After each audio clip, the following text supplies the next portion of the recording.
भूकंप की बढ़ती तीव्रता के बीच कंक्रीट का जंगल बन चुकी देश की राजधानी दिल्ली कितनी सुरक्षित और क्या ऐसे उपाय हैं कि भूकंप की परिस्थिति में लोगों के बचाव हो सके। इस वक्त हमारे साथ बातचीत करने के लिए विशेषज्ञ और स्ट्रक्चरल इंजीनियरिंग कंसल्टेंट पीसी रागता है, उनसे बातचीत करेंगे, जानने की कोशिश करेंगे। जिस तरह से सर लगातार भूकंप की तीव्रता कल 6.6 दर्ज की गई, देश की राजधानी दिल्ली के लिए चिंता बढ़ाने वाला है और इसके लिए क्या उपाय है?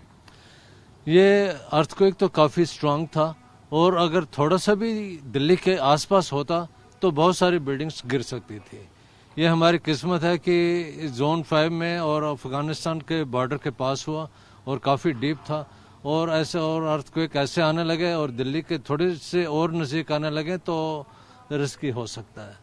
सर, आप अपने अनुभव से बताएं, दिल्ली के कंस्ट्रक्शन प्लान को आप देखते हैं, यहाँ की बिल्डिंग्स, यहाँ की जो व्यवस्था है, पतली गलियां हैं और लगातार कंस्ट्रक्शन चल रहे हैं, कितनी सुरक्षित है दिल्ली? असल में ना कि ये बिल्कुल पास पास में है, एस्केप रूट्स भी बहुत पतले हो गए और कंस्ट्रक्शन अनऑथराइज भी बहुत है। इस वजह से थोड़े अनसेफ भी होने लगते हैं। सेफ्टी प्रिकॉशंस रखते नहीं हैं जब स्ट्रक्चर बनाते हैं तो सुरक्षित तो थोड़ी कम है। थोड़ा सा भी अर्थक्वेक तेज आ गया दिल्ली के आसपास तो सुरक्षित नहीं है। सिज्मिक जोन 4 में दिल्ली है। सर, सबसे पहले तो ये समझाने की कोशिश करें दर्शकों को कि सिज्मिक जोन क्या है, उसके क्या मायने हैं और 4 में होने से क्या खतरा है? हमारे जो इंडिया में जो रिक्टर स्केल के हिसाब से मॉडिफाई करके इंटेंसिटी ऑफ अर्थक्वेक के हिसाब से जोन को डिवाइड किया गया है। दिल्ली और most of the north part of India zone 4 में आता है। कश्मीर के आसपास और पाकिस्तान के अपर पार्ट जहाँ पर अर्थक्वेक है वो जोन 5 है और हिमालयन रेंज सारा जोन 5 में आता है। तो जोन 5 बहुत सारे लोग कहने लगे हैं जो प्रॉपरली डिज़ाइन करते हैं, प्रॉपरली कंस्ट्रक्ट करते हैं, वो भी कहने लगे हैं कि हमारे स्ट्रक्चर को जोन 5 के हिसाब से डिज़ाइन कर दो, it should be safe.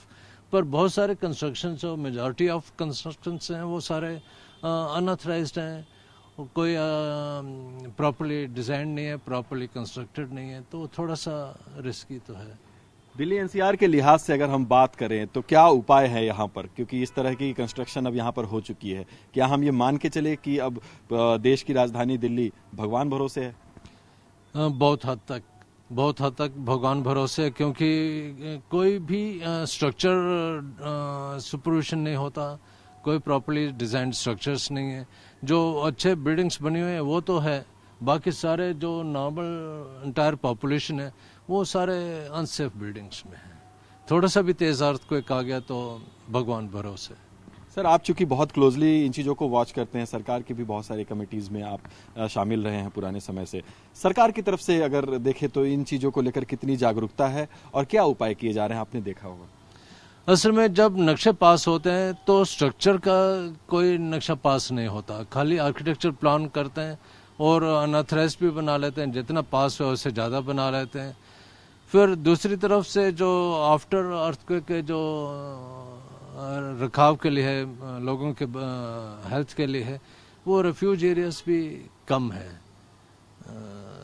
Ambulances भी आने की जगह नहीं मिलती, वो थोड़े से सरकार को इस तरफ देखना चाहिए। दिल्ली एनसीआर की अगर हम बात करें तो कौन कौन से इलाके हैं या किस तरह के ऐसे क्षेत्र हैं जिनको ज्यादा वल्नरेबल माना जाए कि यदि ज्यादा तीव्रता का भूकंप इस इलाके में आता है तो तबाही मच सकती है?